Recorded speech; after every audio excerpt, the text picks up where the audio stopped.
একদিন যখন আমাদের প্রিয় নবীর দাদার ইন্তেকাল হওয়ার সময় ঘনিয়ে এলো, তখন তার শেষ কথাগুলো কি ছিল?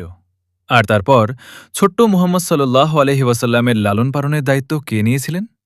চলুন জেনে নিই। কুরাইশদের সর্দার, কাবার চাবির আমানতদার, সব গোত্রের সম্মানিত বয়োজ্যেষ্ঠ হজরত আব্দুল মুত্তালিব অসুস্থ অবস্থায় শয্যাশায়ী ছিলেন। বড় বড় সর্দাররা তার চারপাশে বসেছিলেন। তার সাদা দাড়ি বুকের উপর ছড়িয়েছিল, আর চোখে তখনও নূরের ঝলক দেখা যাচ্ছিল। কিন্তু সবাই জানত সেই ছায়া এখন পৃথিবী থেকে উঠে যেতে চলেছে। তবুও তার চোখের সামনে বারবার একটি ছোট্ট শিশু ভেসে উঠছিল। সেই শিশু যে ছিল তার হৃদয়ের শান্তি ও সান্ত্বনা। সেই শিশু যার পিতা তার জন্মের আগেই ইন্তেকাল করেছিলেন, আর যার মা বিবি আমিনাও ২ বছর আগে মদিনা সফরের সময় এই দুনিয়া ছেড়ে চলে গিয়েছিলেন।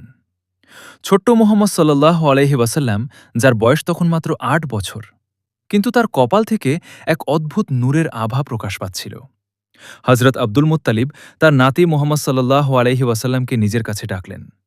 তার মাথায় স্নেহের হাত বুলিয়ে বুকে জড়িয়ে ধরলেন এবং ধীরে ধীরে বললেন, এই শিশুটি অন্য সবার থেকে আলাদা। এরপর তিনি তার ছেলেদের দিকে তাকিয়ে বললেন, আমার কথা মনোযোগ দিয়ে শোনো। এই শিশুর হেফাজত এখন তোমাদের সবচেয়ে বড় দায়িত্ব, আর আমি এই আমানত আমার ছেলে আবু তালিবের হাতে তুলে দিচ্ছি।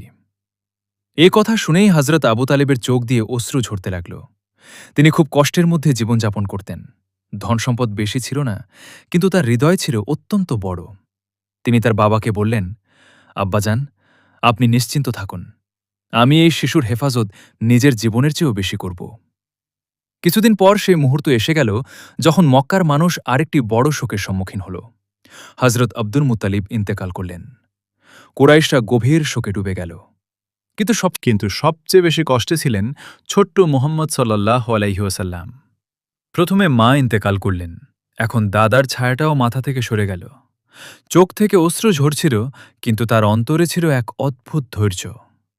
অন্য কোনো শিশু হলে হয়তো চিৎকার করে কেঁদে ফেলত, কিন্তু তিনি নীরবে আকাশের দিকে তাকিয়েছিলেন, যেন সেখান থেকেই তার হৃদয়ে শান্তি ও সান্ত্বনা নেমে আসছিল। আল্লাহ তাআলা তার প্রিয় নবী সাল্লাল্লাহু আলাইহি ওয়াসাল্লামকে এই কষ্টগুলো দেখিয়েছিলেন, যাতে পরবর্তীতে উম্মত ধৈর্য ও ভরসার শিক্ষা পায়। সেদিন থেকেই আবু তালিব মুহাম্মদ সাল্লাল্লাহু আলাইহি ওয়াসাল্লামকে নিজের ঘরে এমনভাবে রাখলেন যেন তিনি সন্তানদের মুকুট।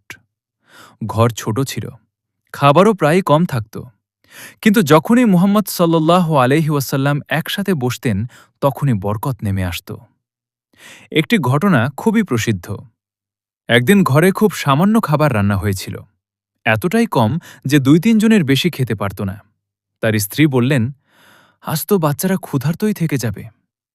কিন্তু আবু তালিব ছোট্ট মুহাম্মদ সাল্লাল্লাহু আলাইহি ওয়াসাল্লামকে পাশে বসিয়ে বললেন, বেটা, তুমিও আমাদের সাথে খাও। যেই তিনি বিসমিল্লাহ পড়ে খাওয়া শুরু করলেন, অমনি সেই সামান্য নিয়ামত বাড়তে শুরু করল। সব বাচ্চা পেট ভরে খেয়ে নিল। ঘরের সবারও পেট ভরে গেল, তবুও থালায় খাবার রয়ে গেল। এটাই আমার নবীর বরকত, যেখানে অল্প খাবারেই পুরো পরিবারের পেট ভরে গিয়েছিল। সুবহানাল্লাহ।